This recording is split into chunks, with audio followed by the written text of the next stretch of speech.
Donc, notre premier film ce soir, c'est The Last Man on Earth, sorti en 1964. C'est un film de Sidney Salco et de Ubaldo Ragona. C'est une coproduction Italie et États-Unis. C'est inspiré du roman de Richard Matheson, I Am Legend. C'était la première adaptation. Il y a eu après ça Omega Man, puis le film I Am Legend avec Will Smith. Omega Man, c'était avec Charlton Heston. Celui-là met en vedette Vincent Price dans le rôle du docteur Robert Morgan, qui vit dans sa petite maison, puis qu'à chaque jour, il se réveille, puis il a tout le temps son même rituel, puis il se fait des pieux en bois, des trucs comme ça. Il ramasse des gousses d'ail sur sa porte, il les change parce qu'ils sont plus bonnes, puis tout. Puis il s'en va en ville, puis il va tuer des vampires, entre guillemets. On fait des gros signes de guillemets, là. Il va tuer des vampires en ville qui, pendant ce temps-là, durant le jour, eux autres, ils dorment, ils sont cachés.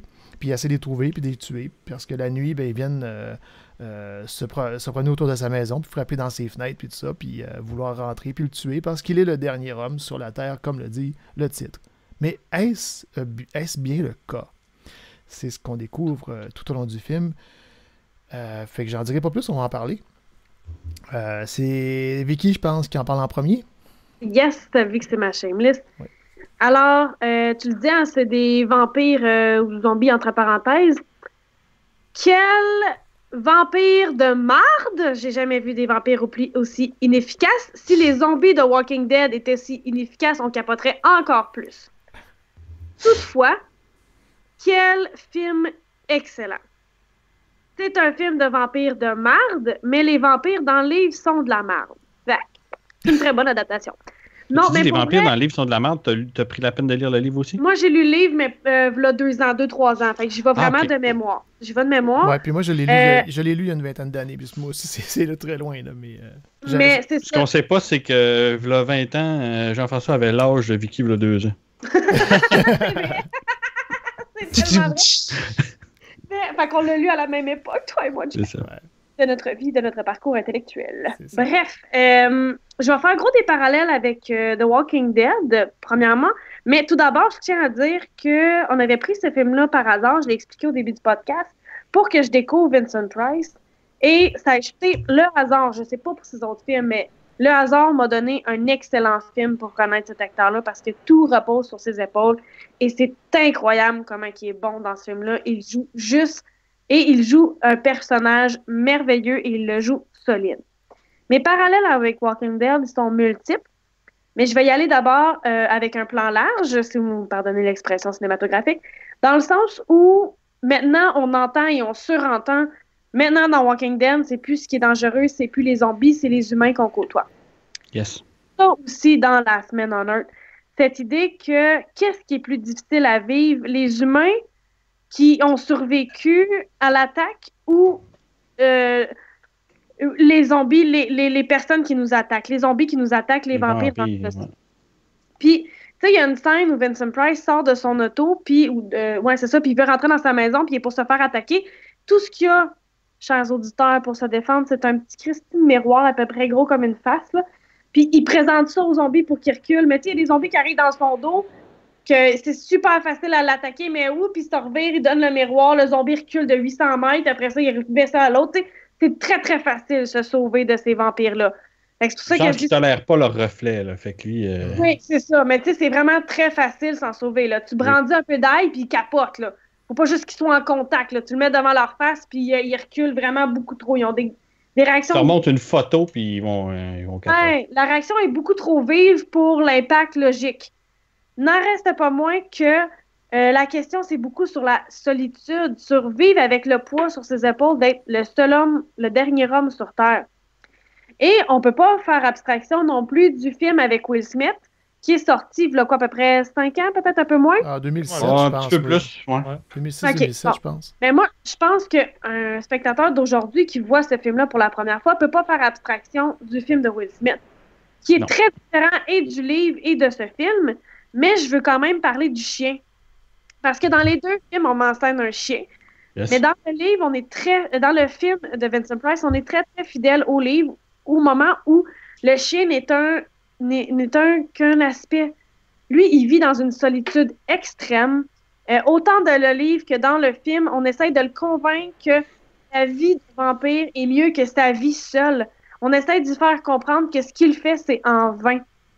dans I Am Legend avec Will Smith, il y a cet espoir du chien parce qu'il vit avec, puis il considère que c'est un attrape-con, un peu, ce chien-là, dans le film de 2012, parce que on a de la peine quand il meurt. C'est pour nous créer de la sensibilité. Tandis que dans le film, c'est pour montrer qu'il y a peut-être espoir. Puis quand il meurt, dans le livre aussi, il meurt très, très rapidement, le chien. Fait qu'il le connaît pas. Puis en tant que spectateur, on le connaît pas au début. Le chien arrive dans la vie et il meurt très rapidement. C'est pas pour créer un effet de tristesse. C'est vraiment pour montrer que il n'y a plus de vie sur la planète. Il n'y a plus de possibilité de créer des interactions entre des êtres vivants. Alors, quand Vincent Price est confronté à la réalité de qu'est-ce qui est meilleur, est-ce que ta vie de seul est vraiment si intéressante que ça? Parce que là, ce qu'on va apprendre aussi dans le film, c'est qu'il y a une certaine quantité d'humains qui peuvent être affectés par le gène, le virus du vampire, sans en mourir, puis créer une espèce de nouvelle colonie d'humains. Puis eux, ils se considèrent supérieurs aux humains d'avant. Et ils voient en Vincent Price un monstre. Parce que lui, il n'est pas capable d'être converti. Fait qu'il y a beaucoup de théories, oui, on peut faire des théories nazies, politiques, quoi que ce soit, mais si on reste vraiment terre à terre face à ce qu'on voit, c'est un homme qui est seul sur Terre, qui est confronté à lui-même, qui est confronté à une possibilité de vie avec justement ce chien-là, mais qui n'a pas d'espoir, puis que l'impact du chien, c'est qu'il doit l'enterrer parce que le chien meurt comme tous les autres. Fait que c'est pas un film comme Will Smith qui devient le héros et qui peut sauver la planète. Vincent Price essaye, mais sait que ça sert à rien. Il ne sauvera pas la planète. Non, puis il me semble que c'est pareil aussi dans le roman. Il me semble qu'à la fin du roman, c'est, il n'y a pas d'espoir. Puis ça explique le titre aussi de dire je suis le dernier homme. Puis les autres, ils me voient comme une créature mythique quasiment. Je suis une légende. L'humanité s'est rendue une légende. C'est comme ça a existé, mais je suis comme le dernier vestige de ça. Puis ça n'existe plus. Là, ah, tu vois, moi, je vois ça. Moi, je vois ça. Le terme légende là-dedans, là, je vois plus ça comme. Pour nous autres, des fées, c'est une légende. Des dragons, c'est des légendes. C'est des êtres qui auraient peut-être existé, mais qu'on ne connaît plus, tu sais. Ouais. Fait que c'est ça, c'est pas genre, je suis une légende, je suis quelqu'un d'extraordinaire et je resterai dans les annales. Non, c'était pas ça, c'était pas ça. Plutôt, ouais, c'est ça. Dans la narration, il me semble que dans le livre, il l'expliquait, puis dans le film, on comprend aussi, c'est ça, tu sais, je suis devenu maintenant... La fille, elle en parle à la fin du film, elle dit, pour nous, t'es vraiment une créature, t'es vraiment mystérieux, puis ils te comprennent pas, puis... mais je veux vraiment focusser là-dessus, les gars, excusez de vous couper, mais c'est vraiment important, parce que autant dans le film, c'est I Am Legend, puis avec toute la théorie de Will Smith, c'est devenu I Am a Legend. Le titre reste I Am Legend, mais il y a un E qui apparaît, un A, là, mais I Am a Legend qui apparaît au fil du film de Will Smith, et à la fin, c'est des humains qui parle de Will Smith. Exact. Fait que Will Smith est devenu une légende comme il est devenu un héros, comme il est devenu le porteur de l'humanité. I am a legend, je suis quelque chose dont on parle de nom en nom nommé. De vite de même, j'en ai pas qui me vient en tête. Là. Mais tu sais, comme un mythe fondateur. Ah, c'est ça, comme quelqu'un qui aurait découvert un remède. Là. Exactement, tandis que, bon, mais c'est ça, c'est Pasteur. Pasteur, c'est une légende. Bon, Will Smith est une légende au même titre que Pasteur est une légende. Tandis que dans le film de Vincent Price, I Am Legend, Last Man on Earth, c'est mythique, c'est épeurant, il y a une distance, il y a une peur, il y a une crainte qui est instaurée. Puis dans le livre aussi, il y a ça. Puis moi, dans le livre, j'avais vraiment fait le saut quand que, finalement, moi, j'avais vu le film de Will Smith en premier, puis on rencontre des humains. Tu sais, des humains qui sont comme Will Smith, qui ne sont pas affectés. Tandis que dans le livre et dans le film avec Vincent Price, il n'y a plus d'humains pas affectés. C'est vraiment le seul et unique. Il l'explique rapidement. Vous l'en parlerez parce que je trouve que ça fait longtemps que je parle, j'ai envie de vous passer le mot. Mais il dit vraiment à quel point il est le seul et unique, puis que quand que lui va mourir, la race humaine va être éteinte. Il n'est pas porteur d'un remède. Il est porteur d'une nation. Puis dans le livre, c'est la même chose. Il a peur de mourir. Puis il exprime avoir peur de mourir. Il est dans une prison, tu sais. Là, dans le film, il meurt sur l'autel d'une église. Là, dans le livre, il est comme dans une prison, puis il s'en va à son exécution. Puis il a peur, parce qu'il dit, quand je vais mourir, il n'y a pas juste moi qui va mourir. Puis tu sais, il recontacte avec le chien en disant, quand que le chien, il est mort, là. Mais c'était peut-être le dernier chien sur Terre, tu sais. Fait qu'il fait cette espèce de lien-là que, quand je vais mourir, c'est fini, là. Puis il porte un... Puis je trouve que Vincent Price le porte très bien sur l'autel quand il est prêt à mourir, mais qu'il a peur, puis qu'il sait pas. Puis mais il le porte là, dans ses yeux, dans sa face, dans ses mimiques. C'est incroyable. Je suis vraiment contente d'avoir découvert cet acteur-là avec ce film-là. Puis c'est un film que je réécouterais parce que c'est porteur de quelque chose, ce film-là. Il y a beaucoup de sens dans ce film-là. Puis quand il pleure, puis à un moment donné, je vais toujours m'en souvenir, il prend le micro de la radio, puis il fait « Ah, puis fuck! » Puis il lance le micro de la radio. « Fuck, ça sert à quoi? » Mais il continue parce qu'il sait qu'il peut pas arrêter, parce que s'il arrête, tout s'arrête. Mais je trouve qu'on le ressent dans ce film-là. Tu dis ça sur la fin, mais contrairement au roman, dans ce film-là, il y a un espoir à la fin parce que la fille, il l'a sauvée. Il l'a rendue humaine. Ouais. Mais elle se refait pas mordre. Ouais. Ça refait tout de suite mordre. Ouais, peut-être, ok. Par son chummy, là, son beau-frère, ou je me souviens plus, son ami. C'est la même chose dans le livre aussi. Là. Il y a une espèce de... J'aurais aimé y croire, mais je peux pas porter ça. Ok, j'ai pas remarqué qu'elle se faisait mordre. Ok. Et bref, c'est un peu, comme je disais, revenir à Walking Dead. Ah oui, puis un autre lien avec Walking Dead. Est-ce que les gars, vous avez écouté au moins la première saison de Walking Dead? Oui. Ben oui, un tajour. Okay. Bon, ben le tout premier épisode, là, Morgan, il est dans sa maison, puis sa femme, elle vient le revisiter. Elle cogne à la porte. C'est exactement I Am Legion. Dans I Am Legion, ce qui fait le plus paniquer le personnage principal, c'est qu'à toutes les nuits, sa femme revient à sa maison cognée, puis elle lui dit « Rejoins-nous, rejoins-nous ». Puis son ami aussi. Oui. Dans le livre. OK. Dans le livre, mais pas I dans Am le film. Legion. Non, pas dans le film. Dans le livre, dans le film, c'est son ami, tu sais, qui est habillé en veston cravate. Bon, mais dans le livre, t'as et son ami et sa femme qui vient cogner à la porte. Rejoins-nous, rejoins-nous. Mais moi, je l'ai lu, puis j'étais grande fan de Walking Dead. J'ai fait le lien. Walking Dead fait référence à ça dans sa première saison quand elle revient à tous les jours à sa porte. Je me souviens pas si c'est dans les BD, là, je l'ai, il faudrait que je regarde. Là. Dans les BD, oui. C'est là, mais ça, c'est référence au livre I Am Legion, que la femme revienne puis que ça le hante, parce que, sérieux, il n'y a aucun zombie qui refait ça dans toute la série de Walking Dead. Il n'y a aucun zombie qui revient sur un point qui se souvient, à part elle dans le premier. Puis c'est vraiment... Il n'y en a pas d'autres, ouais, en effet. Ben, après ça, il n'y a plus de... en même temps, il n'y a plus de zombies vedettes après ça. Les zombies deviennent tous des no-names. Ouais, mais celui-là, c'est quand même important. Puis on n'en fait pas mention qu'elle revient. Tu sais, Rick, il retourne vers sa gang, puis il n'y a personne qui dit attention, quand un zombie, il s'attaque à ses proches en premier, mettons. Mais non, elle revient. Il dit, Morgan, il capote parce qu'il n'est pas capable de tuer sa femme, mais elle revient tout le temps, sa femme, à son portique. Mais c'est une référence à I Am Legion, puis moi, je l'avais vu, puis j'ai vraiment trouvé ça bien qu'il y ait une espèce de dommage. Je voulais juste le souligner. Cool. Steven, il me semble que tu es silencieux. J'aurais le goût qu'on t'entende là. La Vicky t'avait terminé. Oui. Tu me semblais avoir mis un point final à tout ça. En fait, je me demande comment je vais réussir à seconder la douce Vicky en termes de qualité, mais je vais essayer de rester sur la même ligne. Pour ma part, la crise de mort. Un petit film de mort. Non, c'est pas vrai. En fait, j'ai vu... J'ai vu les deux autres versions avant celle-là. C'était la seule que j'avais pas vue des 3 adaptations du livre. Puis j'ai pas lu le livre, fait que je peux pas faire de comparaison. Mais je dirais tout de suite en partant que c'est celle que j'ai préférée. Parce que j'ai trouvé que c'était celle qui était le plus dépressif et la plus sombre. Parce que dans les 2 autres adaptations, tu suis notre personnage principal, Warbirds, qui va jouer au golf, qui s'amuse à se faire des petits loisirs et à gaspiller un peu de son temps, entre guillemets. Il se loue des films, tu sais. Il apprend Shrek par cœur, tu sais, juste pour dire. Dans Omega Man, avec Charlton Heston, il va au cinéma puis il va regarder le film de Woodstock. Ouais, aussi.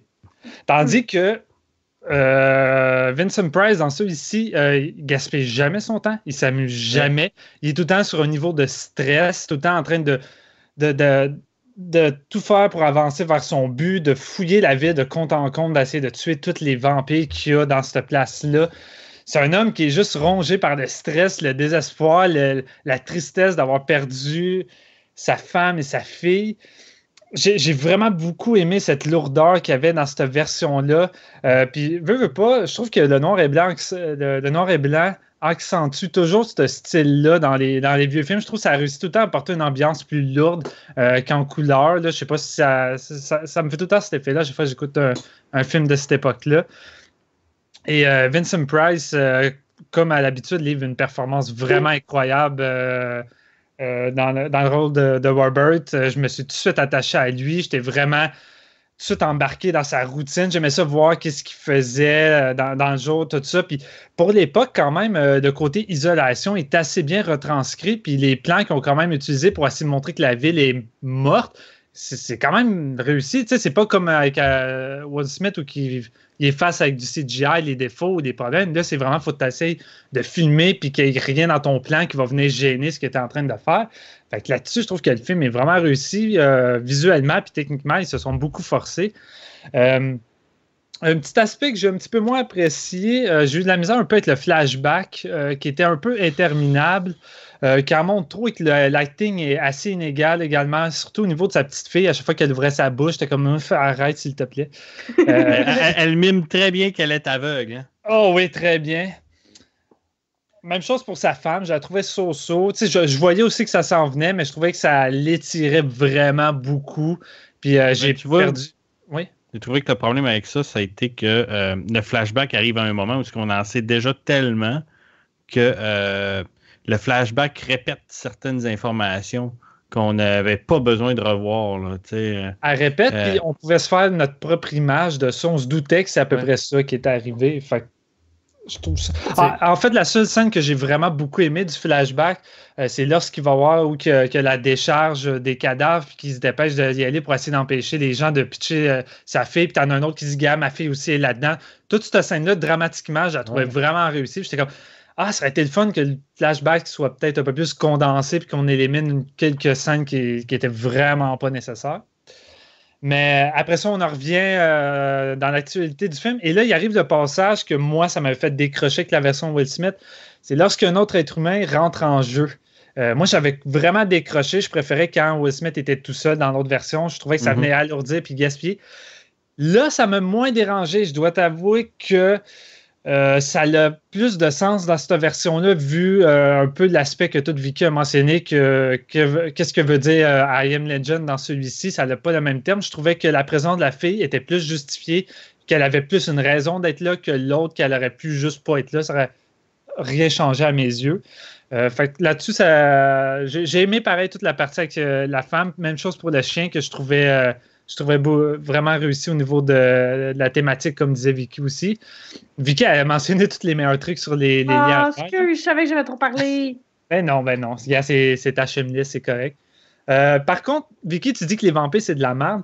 Je dois t'avouer que dans les 3 versions de cette histoire-là, les 3 films, leur défaut principal, souvent, c'est les vampires. Les 3 versions ont des versions soit CGI raté, dans l'autre, on dirait une siècle avec des capuches puis du maquillage blanc en face au Megaman qui porte vraiment au ridicule. Ici, je dirais que c'est elle qui m'a le moins dérangé. On est plus proche des zombies de Romero que des vampires en tant que tel. Ouais. J'étais comme, OK, ça se tolère mieux. C'est pas les vampires les plus hot qu'on a vus, mais je trouve que ça m'a pas gêné puis je me suis pas dit, c'est de la merde, là, mettons, en écoutant le film. Non, c'est ça. Sinon, la fin, j'ai beaucoup aimé aussi. J'aime beaucoup comment ça se termine. On est loin du happy ending qu'on pouvait avoir souvent dans cette époque-là avec les films d'horreur. Non, j'ai vraiment beaucoup aimé. Je ne veux pas trop en dire non plus. On va laisser de la place parce qu'il reste JF et Sébastien, mais je trouve que c'est une très bonne adaptation du livre, même si je ne l'ai pas lu. Puis je trouve que c'est elle qui m'a le plus intéressé, intrigué. Et encore une fois, Vincent Price, c'est un acteur incroyable. Puis Vicky, si tu as été charmé avec ce film-là, ben t'as rien vu encore. Parce qu'attends de voir l'abominable Dr. Five puis tout ça, il est incroyable dans les Je m'y mets. House on Haunted Hill. Ah, oui, aussi. Ouais, j'ai vu dans la copie à JF que ça existait. Non, c'est la copie à Seb. Ouais. Ah, c'est Sam qui a mis la photo. Je pensais que c'était ta photo, JF, la copie. La mienne, c'est juste le film tout seul. OK. Belle moustache. Oui. Donc, Steven, c'est terminé pour toi? Oui. Hey, j'irai, Jeff. Oui, pas de problème. Ça te dérange pas? Parce que je vais aller mettre un peu d'huile sur le feu de ce que Steven a dit. Je sais pas si c'est... Je regarde des versions. Ma version durait 86 minutes. Je vois que vous autres, vous avez écouté une version qui est libre de droit sur YouTube, qui dure 86 minutes aussi. Mais ce que je ne comprends pas, c'est que Steven dise qu'il y a des trucs bien, techniquement bien réalisés dans le film, alors que moi, j'ai trouvé que le film a comme plus grave défaut sa réalisation. En plus de son interprétation pour certains acteurs, surtout que quand tu as Vincent Price dans ta distribution, les autres acteurs sont mieux d'être solides parce que sinon, ça va détonner énormément. Mais j'ai trouvé qu'il y a énormément de scènes qui sont réalisées, on dirait à la va-vite. Je pense à la scène qui a été décrite tantôt quand il essaie de sortir de sa voiture puis il y a le miroir dans les mains. Je ne sais pas combien de fois les raccords n'y sont pas, les sauts d'angle. Il y a vraiment énormément de scènes qui m'ont gossé. Quand il se fait poursuivre par les gens à la fin, à tout champ, les raccords étaient vraiment tout croche. J'ai trouvé que côté montage et réalisation, il y avait des incohérences à tout champ et ça me gossait, ça me faisait débarquer. Faut dire que, je pense que c'est ça, on l'a vaguement mentionné, je viens de le mentionner vaguement. Moi puis Jeff, on a écouté une version DVD qui était très merdique. Je pense, Jeff, ta version était merdique oui, aussi. elle était très merdique. Moi, elle était en 4.3. Là. Moi, elle était en 4.3. C'était vraiment moi, c'est marqué widescreen edition, mais c'est un widescreen qui n'est pas anamorphique. Fait que sur ma TV 50 pouces, j'ai été obligé de prendre le zoom, puis ça fait une image encore plus dégueulasse. Tu sais. Moi, écoute, pendant une partie du film, pendant 10 minutes, il y avait, je voyais qu'il y avait une bobine, qu'il y avait une graphing dedans. Là. Il y avait vraiment une ligne tout le long là, dedans. Ouais, je pense que je l'ai vu la graphing aussi, je pense. Le son n'était pas synchronisé. Ça a été une expérience assez éprouvante comme écoute. Et la version sur YouTube, c'est le jour et la nuit. La version sur YouTube, elle est superbe. C'est vraiment, là, c'est du top notch. Quand Steven nous en a parlé après-midi, j'ai regardé, je me suis dit, Colin. Ouais, j'ai fait la même chose aussi. Je l'ai vu, puis je me suis dit, l'expérience doit être tellement plus smooth, tellement plus agréable. Mais ceci dit, c'est ça, je pense pas que une version ou l'autre va réchapper ces défauts-là de réalisation et de montage qui, selon moi, sont OK de leur temps, mais je regarde pour un film de 1963, si je ne me trompe pas. 1964. On a vu des choses dans les années 50, là, je pense à Bad Seed dans 56, des trucs comme ça, qui avaient des réalisations beaucoup plus léchées, beaucoup plus touchées, bien faites. Ça n'enlève pas que les moments où Vincent Price est seul dans sa maison, tout ça, c'est correct, c'est bien réalisé, ça reste que c'est des cadrages, tout ce qui est plus normal. Mais dès qu'on sort et qu'on essaye de nous montrer un peu d'action, et là je mets action entre guillemets, là, parce qu'on s'entend que c'est pas. Il n'y a personne qui est sur le bout de son siège. À ces moments-là, on nous perd. Mais je pense pas que c'est les moments les plus importants du film. Donc c'est pas si grave que ça, parce que oui, Vincent Price est un excellent acteur et fallait être excellent pour porter ce film-là sur ses épaules. Là. C'est pas rien. Puis c'est vrai que. Est-ce que tu hésitais à pas dire c'est pas Will Smith? Ben non, parce que moi, honnêtement, c'est ça. C'est direct là que je m'en allais. C'est direct là que je m'en allais. Okay? Moi, j'ai vu la version I Am Legend en premier, la version avec Will Smith. Et moi, malgré tout ce que les autres ont pu dire, je l'aime, moi, I Am Legend.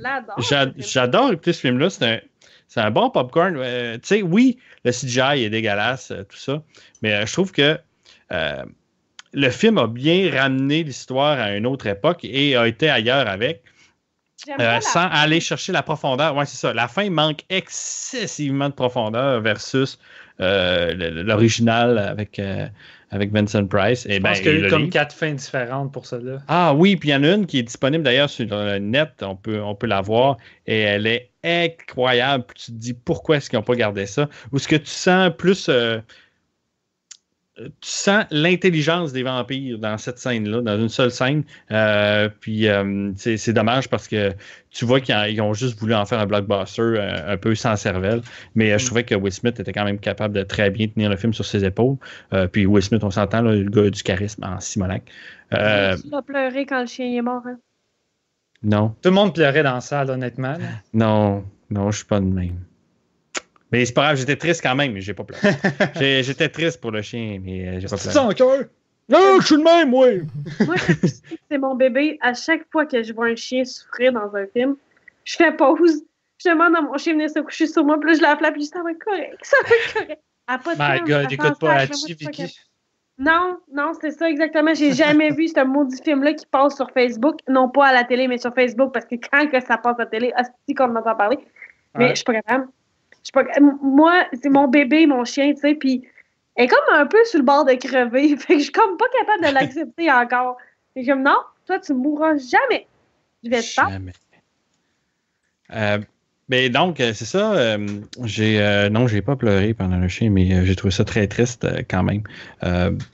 Mais c'est ça, j'aime beaucoup l'idée de ce film. Je pense que ce que j'aime le plus de ce film-là, c'est l'idée du film. C'est tout ce que le film représente, toute cette philosophie-là de si je suis le dernier homme sur la Terre et que autour de moi, il n'y a que des monstres, alors je suis maintenant le monstre. Car c'est moi l'être qui est plus la norme. C'est l'exception, ouais. Moi, je suis l'exception, donc c'est moi maintenant le monstre.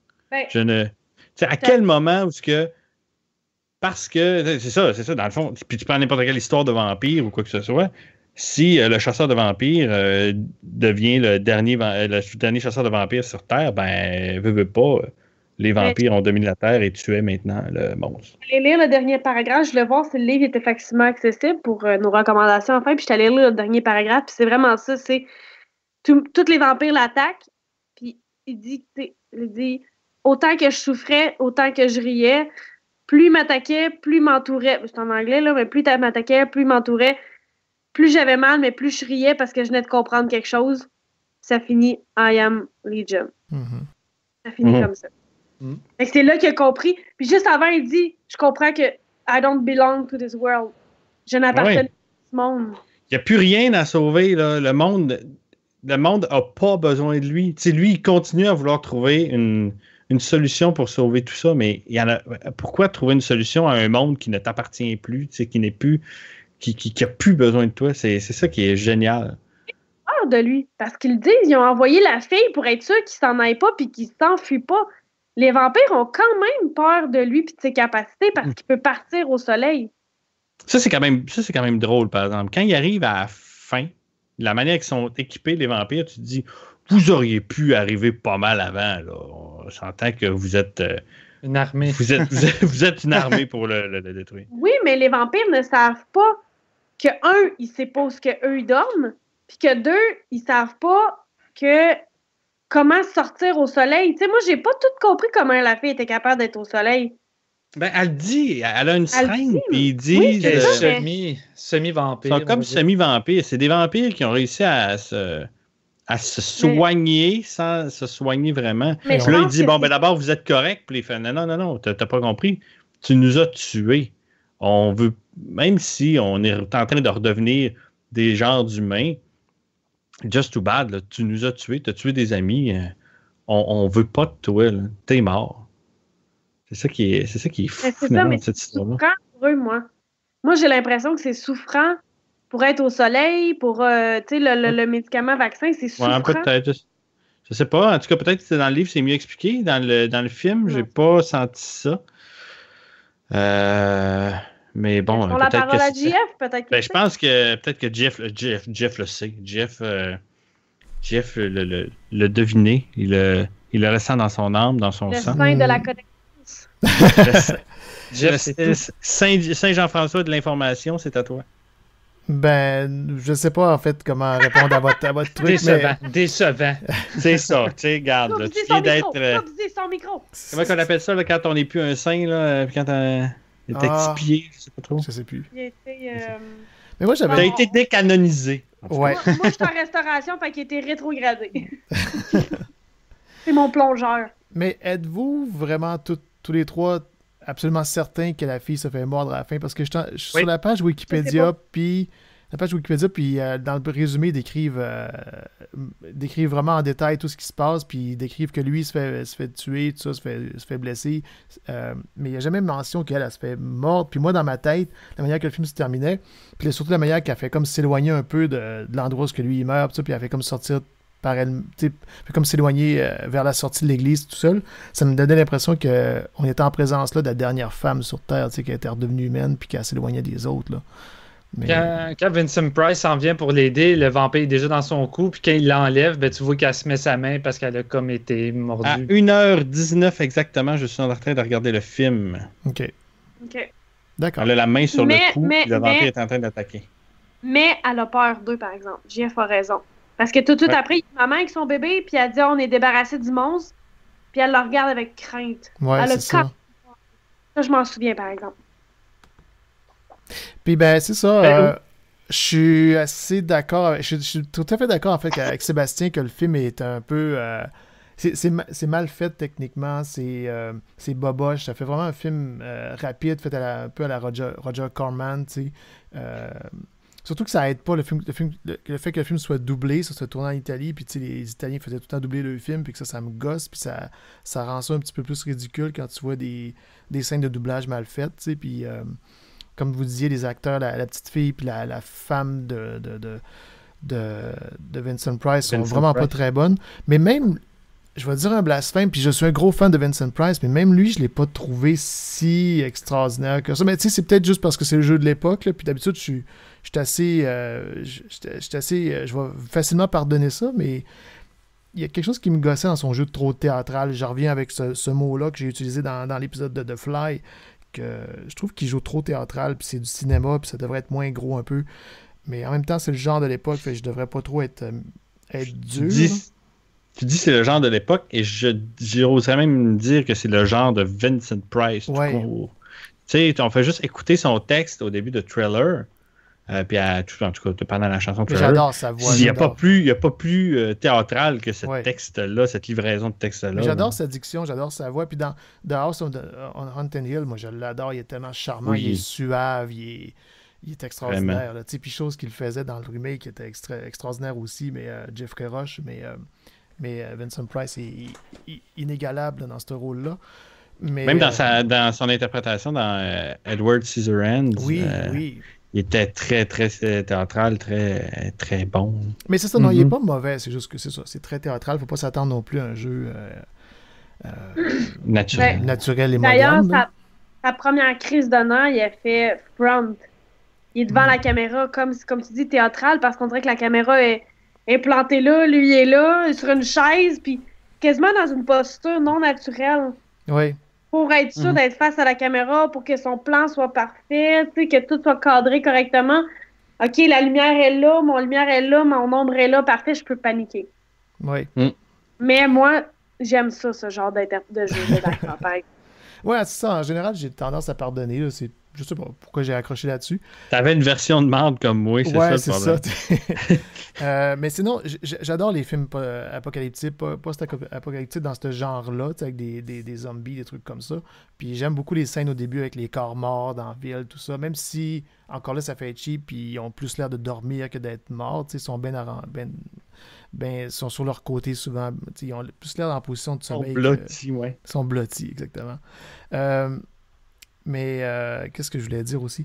Merde, j'ai oublié mon point. J'avais un point. Ah oui, les vampires. Ils sont pas effrayants, sont pas épeurants, sont pas menaçants, à part quelques petites scènes, quelques petits moments comme la femme qui revient à la porte. Ça, c'est triste, puis c'est dramatique au bout. Mais tu sais, son ami... C'est la scène la plus efficace, là. Son collègue de travail, l'autre scientifique, qui vient tout le temps le voir à tous les soirs, il est pas épeurant, il est plus risible qu'autre chose. Il est là, puis il parle, puis il dit Morgan, get out, puis viens avec nous autres, blablabla. Puis on est très loin du Join Us de Evil Dead, qui me donnait des frissons moi, à chaque fois. Je sais pas, je trouve ça très ridicule. C'est tout ça, c'est tout l'ensemble cheap du film qui fait que ça c'est pas un grand film, c'est bon. C'est très bon, même dans le genre, mais c'est pas un... C'est ça, c'est pas un grand film. Puis je voulais en venir à, parce qu'on n'a pas parlé, mais c'est le film qui a influencé, qui a mené George Romero à faire Night of the Living Dead, parce que quand il a vu ça, il était très inspiré par ça, puis c'est ça, Night of the Living Dead est de loin supérieur, mais ça a été un peu le patron, le blueprint de ça, là, tu sais. Puis qui, c'est ça, les zombies de Romero doivent beaucoup à ce film-là. Vraiment. Vraiment, hein? Non, quelqu'un qui voit pas la ressemblance là, est aveugle. Ouais. Puis, non, c'est ça. Dans l'ensemble, j'avais pas grand-chose d'autre à rajouter. Je pense j'essaie de penser à d'autres points. Vous avez pas mal tout couvert, là, puis je suis assez d'accord avec ce que vous avez dit dans l'ensemble. C'est ça. Ouais. Mais c'est ça que j'aimerais parler quand même un petit 30 secondes. Tu sais, la fameuse deuxième foutue lecture que tout le monde fait des films de cette époque-là où on veut parler de l'endoctrinement communiste. Y croyez-vous ou pas, vous autres, dans ce film-là? Moi, j'y crois pas. Pas pour ce film-là. J'ai pas pensé à ça pantoute, là, honnêtement. Ouais, mais c'est pas une question d'y penser durant le film, c'est plus un après-coup, là, généralement, une deuxième lecture. Ouais. Mais je trouve que c'est vouloir trop forcer pour celui-là. Ouais. Non, je probablement. pense que son texte est déjà assez clair et puissant. Je vois pas pourquoi il faudrait en plus lui redonner cette signification-là. Tu sais, je pense que c'est plus un questionnement, un exercice pas un exercice de philosophie, là, mais un exercice on se met dans la peau du dernier homme sur Terre, tu sais, puis c'est ça, puis à quel moment est-ce qu'on devient l'exception, puis tu sais, je trouve qu'il y a tellement de thématiques comme ça qu'on a tout dit pendant nos critiques. Mais je pense pas qu'il faut en plus rajouter celle-là. T'sais, oui, on va rajouter là si vous voulez, mais puis elle va fitter, là, parce que c'est sûr, certain qu'on pourrait le trouver. Là, on va en dire des affaires, là, Join Us, tout est là. Puis même à la fin, là, on pourrait dire que c'est. Je vais utiliser le mot Gestapo, en tout cas, mais tu sais, la manière que les vampires arrivent, là, on dirait c'est carrément c'est l'armée, c'est les communistes qui viennent le chercher parce qu'il n'est pas là. Il est sacrifié sur un autel. On peut y voir un symbole religieux aussi. Oui, tu sais, fait que. Écoute, je pense que le film a justement beaucoup de symboles, tu sais, mais j'aime trop le dialogue qu'il y a à dire pour essayer d'aller en chercher un autre qui viendrait effacer celui qui est déjà là et qui est excessivement impuissant et intéressant. Je comprends ton point. C'est pas comme si le film était déjà vide puis qu'il faudrait trouver d'autres choses pour essayer de l'améliorer en trouvant d'autres points. Là. Je sais pas s'il fallait trouver un sens à Tremors. Tremors. À Tremors. Ah, attends un peu, peut-être que... Oh, Vicky, elle a quelque chose pour nous autres. Les vers sous la terre. Non? Mais non, c'est vrai que je reviens sur le point de l'étude, la solitude du dernier homme sur Terre, ça marche très bien dans ce film-là, c'est très très bien fait. Puis juste pour situer mon opinion par rapport au roman et tout ça, j'avais lu le roman, comme j'ai dit, il y a une vingtaine d'années, puis je trouve que c'est la meilleure adaptation dans les trois. Parce que moi, personnellement, quand Chose est sorti en 2007, le film de Will Smith, j'ai chié dessus tout de suite. J'ai vu, puis j'ai fait c'est de la grosse merde, puis je l'ai jamais revu. Là, puis faudrait que je donne sa chance, mais pour moi, c'était vraiment une adaptation de merde. Là, ça avait tout changé, puis les vampires, c'était de la grosse merde. Là, fait que j'étais vraiment pas intéressé par ça. Je suis pas un gros fan des films de Will Smith en partant. Fait que il faudrait que je donne sa chance. Mais pas tant, mais voilà comme un blockbuster. Ouais, exact. Le fun. Moi, c'est arrivé avec Minority Report de Tom Cruise. J'étais comme, moi, là, c'est un film de Tom Cruise. Puis je l'ai écouté, puis j'ai fait, coudonc. Ça reste entertainment, tu sais. Puis je pense que I Am Legend de Will Smith, c'est la même chose. Il y a beaucoup de défauts, mais un trip. Tu vis de l'action. Tu sais, t'es un petit peu sur le stress quand même. Fait que je pense que tu peux quand même te raccrocher à ça. Minority Report, c'était meilleur, c'était bon. Puis c'était basé sur une nouvelle de Philippe K. Dick. Puis c'est tout le temps bon, des films. Des films basés sur Philippe K. Dick. Faites une recherche, c'est toujours solide. Des Total Recall, puis tout ça. Mais je pourrais te parler d'Oblivion. C'est la même chose. Là. J'avais eu une commande à radio communautaire. J'avais eu une commande de faire un spécial sur un acteur connu. J'ai pogné Tom Cruise. J'ai pas du stock en masse, correct ça. J'avais parlé d'Oblivion aussi, ou de Jack Reacher. C'était des films que c'est ça, tu peux leur trouver 800 défauts. Mais si tu as juste envie de t'asseoir sur ton sofa, moi j'ai eu l'expression mettre ton cerveau à off, fait que je l'utiliserai pas là. Mais vraiment de t'asseoir sur ton sofa puis voir un film pour le divertissement peu qu'il peut t'accorder, je pense que I'm Legend remplit cette commande-là. Sûrement. Mais, par contre, il ne remplit pas une commande idéologique sur c'est quoi l'impact d'être le dernier homme sur Terre. Non. Il remplit durant la première moitié du film quand il se met des hommes de carton. Je sais pas si vous vous souvenez dans I'm Legend, il se met des hommes de carton. Il se crée un univers, mais ça, c'est riche. Mais c'est riche comme contexte. Ça veut dire qu'un homme a besoin d'interaction. Ça veut dire de toute façon... Oui, vas-y, finis. Non, mais j'allais dire que ça veut dire que chaque être humain, ce que la première partie du film démontre, ça veut dire que chaque être humain, pris dans une solitude, va se créer un réseau social parce qu'il a besoin d'interaction. Moi, c'est ça que j'avais compris. Mais après ça, il nous crée l'interaction, puis il nous crée un enfant sauvé, puis... Oui, exactement. C'est ce que Steven disait. Dès que la fille arrive avec son enfant, ça gâche tout, parce que Will Smith tout seul... Puis, pour ceux qui se rappellent du film, c'est même comme ça que les vampires le piègent dans I Am Legend. Ouais. Il déplace un de ses mannequins, il l'amène à quelque part. Lui, il fait comme « What? Qu'est-ce que tu fais là? » Puis tu sais, plutôt que de se dire... Il en est tellement convaincu que ces mannequins sont vivants, ou en tout cas qu'ils ont des interactions avec lui, que quand il le voit, plutôt que de se dire « Qu'est-ce qui se passe? » Il va plutôt voir le mannequin en faisant « Qu'est-ce que tu fais là? T'es pas ici, t'es pas supposé d'être là. » Puis ben, il se fait prendre à son propre piège. Son interaction qui s'est créée avec ses mannequins devient sa faiblesse, finalement. C'est vraiment... C'est quand même intéressant. Très bonne scène. Il y a un film de 58 ou 59 qui s'appelle Le monde, la chair et le diable, The World of Flesh and the Devil, qui est l'histoire d'un homme qui travaille dans une mine, puis pendant qu'il travaillait, il y a quelque chose qui est arrivé, puis quand il ressort, il n'y a plus personne sur la Terre, il est tout seul, puis il est à New York. Puis si je me souviens... Dans une mine? Tu travailles, excuse? Moi, dans une mine. Puis après ça, ben, il arrive en ville à New York. Je sais pas si je suppose qu'elle était située la mine, mais en tout cas, peu importe. Mais il se ramasse à New York, puis il est tout seul sur la terre, il cherche du monde, puis il n'y a personne. Puis je pense qu'à un moment donné, si je me souviens bien, il se met à interagir avec des mannequins de magasins, des mannequins pour les vêtements. Là, puis, ce que vous dites me fait penser à ça. Là, je me souvenais pas de ça dans le film de Will Smith. Parce que tu es le saint de l'information. Non, mais c'est un excellent film. Si vous pouvez le trouver, c'est vraiment très bon, ça, The World of Flesh and the Devil. C'est un autre film dans le genre. Là, c'est écœurant. Là. Cool. Informatique. Il n'y a pas un film aussi, je pense, c'est Ethan Hawke qui joue, que tu sais, il y a des humains, mais qui servent de poche de sang un petit peu pour Daybreakers, oui.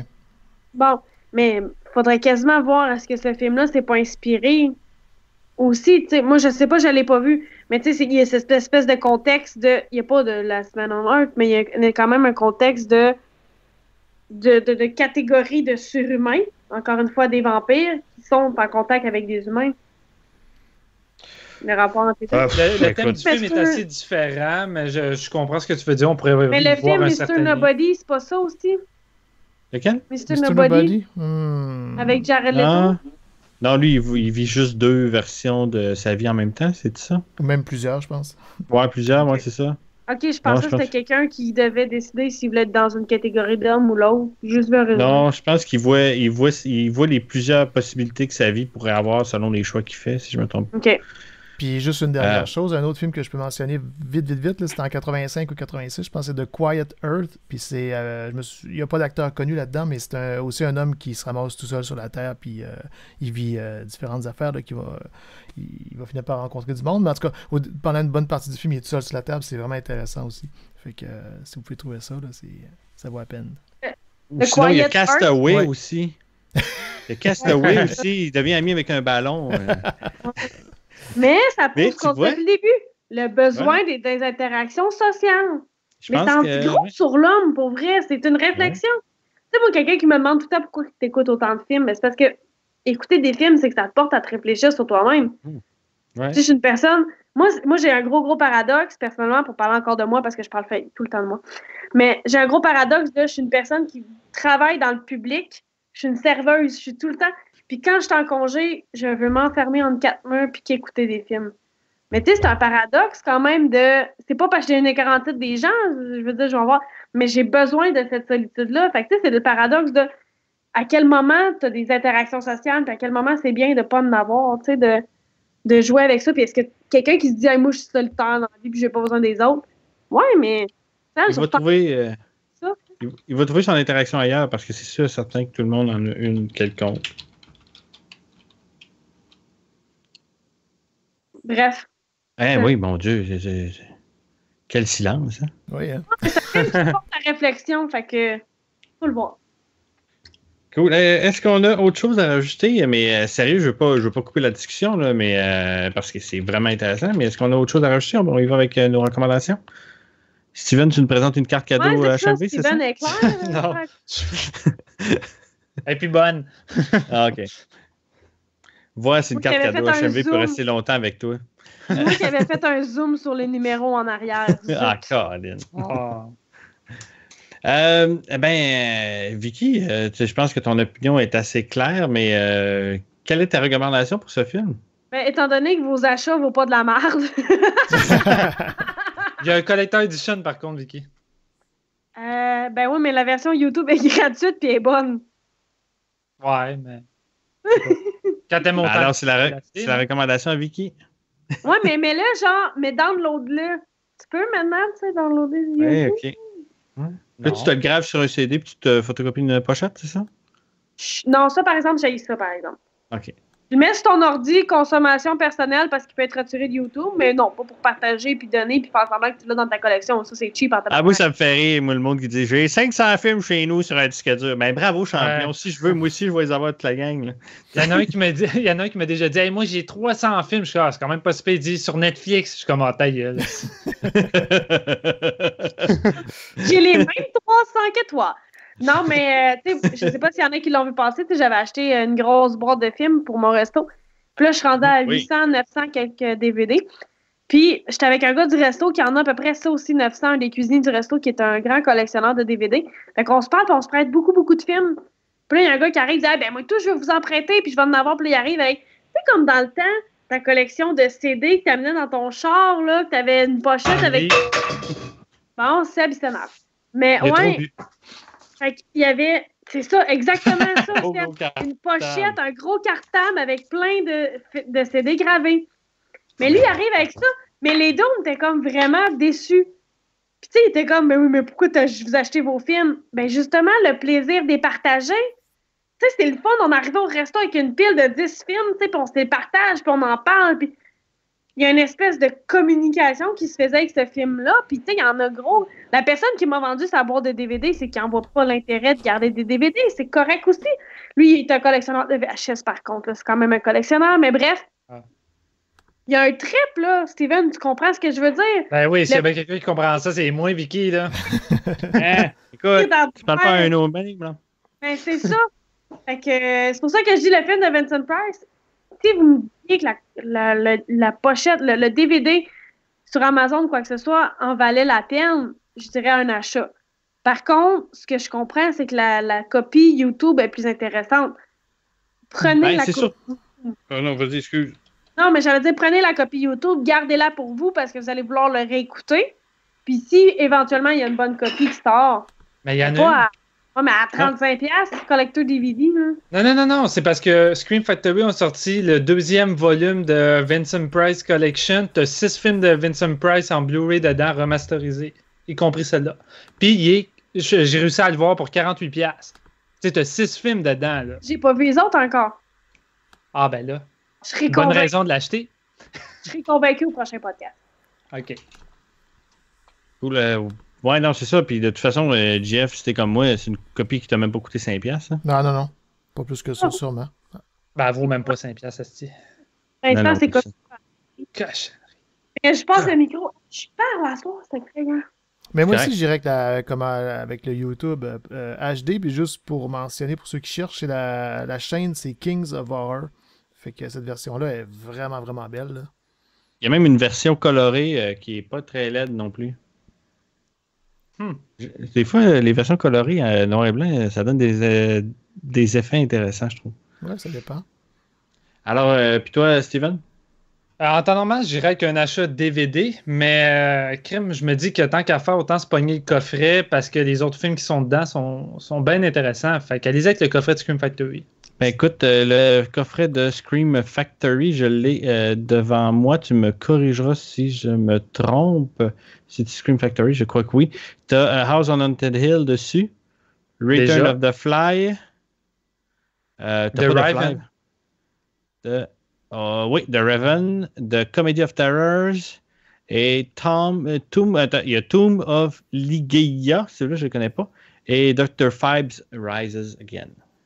Ça vaut la peine. C'est drôle, il y a des suites, mais il n'y a pas les films originaux. Ouais, c'est Dr. Phibes parce que non, mais les films originaux sont dans le coffret numéro 1. Ça, c'est le coffret, coffret 2. OK. Mais en même temps, c'est ça. Tu as acheté le premier, puis là, tu veux acheter le deuxième, mais c'est vrai que c'est fou un peu d'acheter le deuxième. Je regarde des films sur le premier, puis ils sont solides. Ouais, puis il est discontinué, malheureusement. Je sais pas pourquoi. Là. Eh boy, oui, hein, 466$ sur Amazon seulement. Yep. Juste une dernière petite chose sur le film. J'ai lu sur Wikipédia que au début, c'était Fritz Lang qui devait réaliser le film de La Semaine on Earth. Ça, j'aurais capoté. OK, là, on aurait eu quelque chose de vraiment solide. Là. Richard Matheson... Le défaut de réalisation aurait pas été là. Mais l'autre, il a fait des petits films. C'est un genre de Roger Corman, mais vraiment poche, là, je pense. Il y a 4 films de fait. Il a fait 4 films dans la série. L'italien, puis t'as l'américain aussi qui a juste fait des petits films poches, je pense. Ils sont 2 réalisateurs. Oui, c'est vrai, Sidney Salco qui a fait des petits films aussi, en effet. Puis Richard Matheson, l'auteur du roman, avait écrit la première version du scénario, mais il y a eu une mésentente avec la compagnie de production, je pense, fait que c'est quelqu'un d'autre qui l'a écrit, puis il n'a pas aimé le film dans l'ensemble. Il n'a pas aimé le résultat. Mais moi, je dis que c'est la meilleure adaptation des 3, selon moi. Ouais, ben c'est ça. Est-ce qu'elle gagne par défaut à cause que les autres s'en écartent beaucoup, ou si on voyait seulement elle, peut-être on serait très content. En tout cas. Ouais. Ben moi, j'ai pas donné ma recommandation, mais moi aussi, c'est un YouTube parce que sérieusement, la copie est incroyable. Puis, oubliez pas, là, c'est pas piraté, je crois, parce que le film est du domaine public maintenant. Il me semble que oui. Il me semble que oui. 1963, ça fait 53 ans. 1964, pardon, 52 ans. Donc, on devrait être dans le domaine public. Donc, il ne devrait pas avoir de problème. Et c'est justement pour ça qu'on se retrouve avec des copies de merde. Alors, c'est ce qui conclut cet extrait pour l'épisode d'Horror Gamer que vous venez d'écouter. Merci beaucoup de nous avoir écoutés sur YouTube. Pour ceux qui veulent suivre le podcast de manière plus régulière, il y a le Facebook avec le mot-clé Horror Gamer. Nous sommes aussi sur Twitter, Instagram, ainsi que Patreon. Et pour notre site web, c'est facile, c'est le www.horrorgamer.ca. Au plaisir de se revoir et n'oubliez pas, gardez ça horreur.